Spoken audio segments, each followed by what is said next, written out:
Hello students, welcome online classes Bishop Academy Senior Secondary Maharajganj.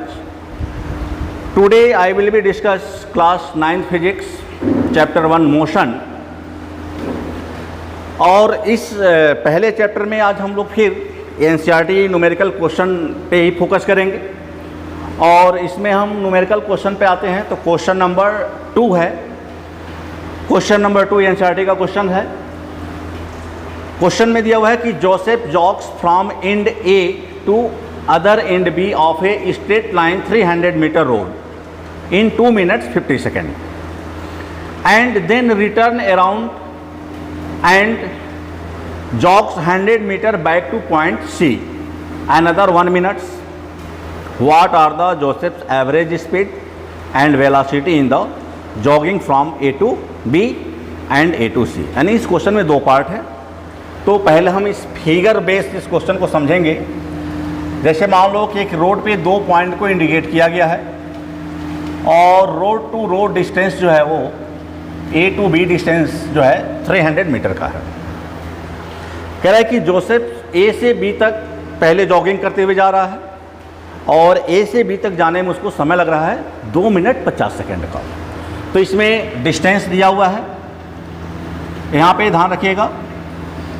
पहले part के लिए क्योंकि A टू B जो लेंथ है वो डिस्टेंस भी है और वो डिस्प्लेसमेंट भी है, क्योंकि direct total length of path is called distance and direct distance between from initial to final point is called displacement.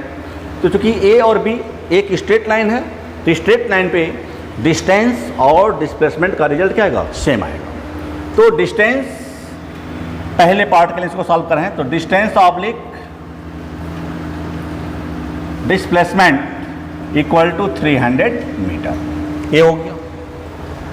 Time दिया हुआ है, time equal to 2 minute 50 second. तो पहले हम इसको चेंज करते हैं 2 × 60 सेकेंड में लाते हैं टाइम को। तो 120 + 50 इक्वल टू 170 सेकेंड। यानी जोसेफ को A से B तक जाने में 170 सेकेंड का यानी 170 सेकेंड्स का टाइम लगता है। तो पहले पार्ट में कह रहा है कि what is the average speed. तो अब यहाँ निकालते हैं average speed equal to formula हो गया total distance upon total time. तो टोटल डिस्टेंस आ गया 300, टोटल टाइम आ गया 170। 10 से 10 कैंसिल हो गया तो हो गया 30/17 मीटर पर सेकेंड। या इसको अगर हम डिवाइड करें तो हमारा रिजल्ट आ जाएगा, अगर 30 को डिवाइड करते हैं 17 से तो 13 हो गया,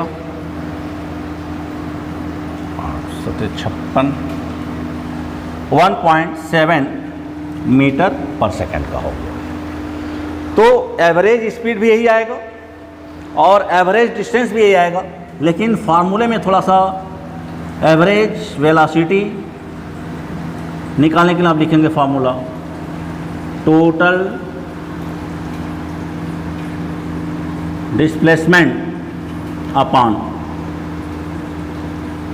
टोटल टाइम। तो टोटल डिस्प्लेसमेंट यहाँ पे भी 300 और टोटल टाइम 170, तो 1.7 मीटर पर सेकेंड।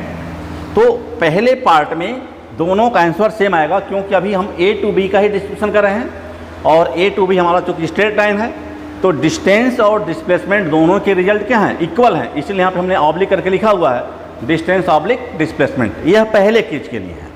अब दूसरे केस में आते हैं कि जब जोसेफ पॉइंट B से क्या हो रहा है? रिटर्न हो रहा है।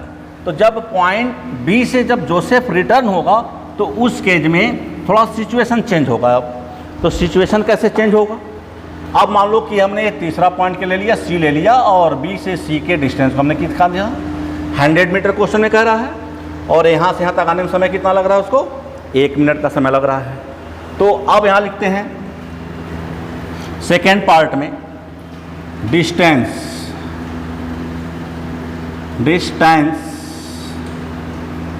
From A to C equal to, अब ध्यान देना बच्चों यहाँ पे ए टू बी 300 और बी से सी तक, तो A to C equal to हम डिस्टेंस में ऐसे लिखते हैं पहले, A B plus B C equal to 300 plus 100 is the 400 metre.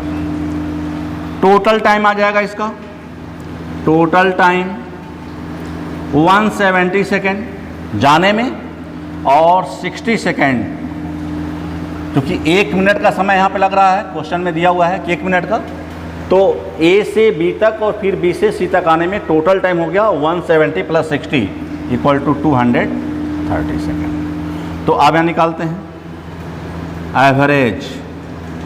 Average speed equal to total distance upon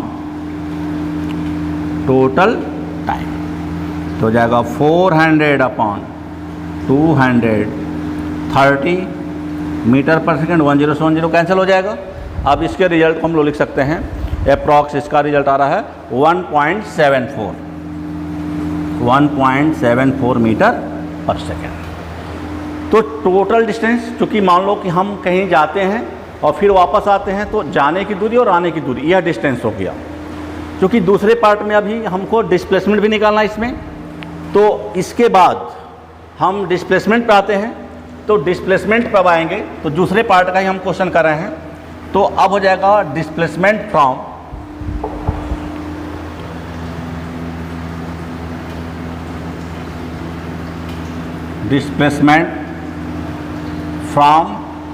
A to C equal to 300 minus 100, क्योंकि displacement में क्या होता है, direct distance from initial to final. तो Joseph A से चलना शुरू किया और चूंकि पॉइंट सी पे रुका हुआ है, तो चूंकि ए से बी का दूरी 300 है और बी से बैकअप हुआ है 100 मीटर, तो डिस्प्लेसमेंट इसका हो गया कितना, 200 मीटर। टोटल टाइम जो होगा वह होगा 170 प्लस 60 इक्वल टू 230 सेकेंड। तो ये हो जाएगा एवरेज वेलोसिटी। तो average velocity equal to total displacement upon total time. तो टोटल डिस्प्लेसमेंट इसका आ गया 200 और टोटल टाइम हो गया 230। 0 0 कैंसिल हो गया। अब इसको हम अप्रॉक्स करके आंसर लिख सकते हैं, तो हो जाएगा 0.87 मीटर पर सेकेंड। तो इस तरह से हम दूसरे पार्ट में भी 2 क्वेश्चन किए, एवरेज डिस्टेंस, एवरेज वेलोसिटी, और पहले पार्ट में भी average speed and average velocity. लेकिन पहले कंडीशन में ए टू बी पे बात किया गया था और दूसरे पार्ट में ए टू सी के लिए हम लोग पार्ट किए थे। After this we are coming the question number 23 में दिया है कि Abdul while driving to school compute the average speed for his trip to be the 20 kilometre per hour. On his return trips along the same route there is less traffic and average speed is the 40 kilometre per our. What is the average speed for the Abdul trips? तो इस question में हम ये बताना चाह रहे हैं कि कह रहा है कि अब्दुल अपने घर से स्कूल को जाता है, लेकिन जाने का स्पीड कुछ और है, और फिर स्कूल से घर भी आता है, वापस भी आता है। जिस रूट से जाता है उसी रूट से आता है। इसका मतलब दोनों केज में डिस्टेंस क्या होगा, सेम होगा। जैसे मान लो हम घर से स्कूल आते हैं, तो जिस रूट से अगर घर से स्कूल आए हैं उसी रूट से अगर हम फिर स्कूल से घर जाएं, तो आने का जितना डिस्टेंस होगा उतना ही डिस्टेंस हमारा जाने का होगा। लेकिन क्वेश्चन में थोड़ा सा चेंजिंग किया गया है कि आने का स्पीड जो है वह 20 किलोमीटर पर आवर है, लेकिन जब स्कूल से वो रिटर्न हो रहा है तो उसका स्पीड 40 किलोमीटर पर आवर हो गया है। तो क्वेश्चन में कह रहा है कि वह किस स्पीड से चले, एवरेज स्पीड से, कि जितना समय उसको आने में लगे उतना ही समय उसको जाने में लगे। यानी यह हमारा क्वेश्चन जो है एवरेज स्पीड का है। तो पहले इसमें हम सपोज करते हैं, क्वेश्चन नंबर 23 है, तो इसमें सपोज करते हैं। सपोज द डिस्टेंस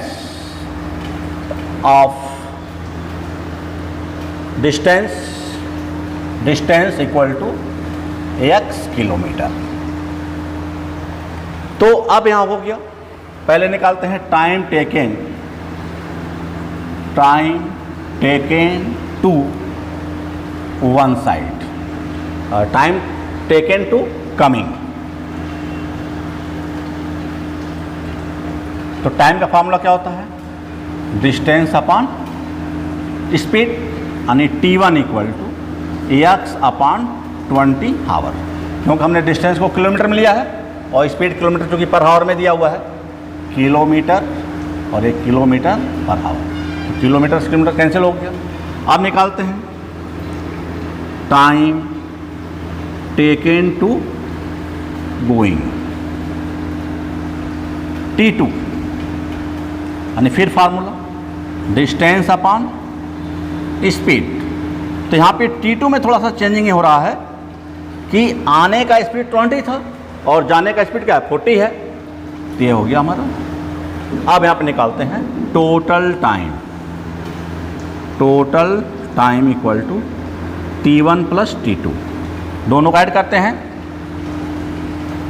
तो ये हो जाएगा x upon 20 plus x upon 40, LCM लेते हैं 40 आएगा तो हो जाएगा 2x प्लस x, यानी इस तरह से टोटल टाइम जो है वो हो गया 3x अपॉन 40। अब यहाँ पर निकालते हैं टोटल डिस्टेंस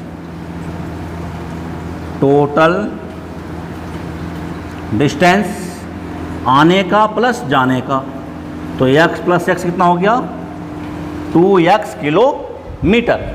तो जब यह 2x किलोमीटर हो गया तो अब यहाँ पर आते हैं हम लोग एवरेज स्पीड पे, किस पे आते हैं, average AV, average speed equal to total distance upon total time. तो टोटल डिस्टेंस 2x और टोटल टाइम आ गया हमारा 3x अपॉन 40, तो हो गया 2x इंटू 40 अपॉन 3x, तो x कैंसिल हो गया तो हो गया 80/3, 6 3 दूना 6, 2 बचा 3 18, 66 किलोमीटर पर आवर, या अप्रॉक्स इसको लिख सकते हैं 26.7 किलोमीटर पर आवर। यानी इस स्पीड से अगर अब्दुल चले तो घर से स्कूल और स्कूल से घर जाने में उसका जो टाइम होगा वह दोनों क्या होगा, इक्वल होगा। Thank you watching for this video and some other numericals are given in the next video. Thank you.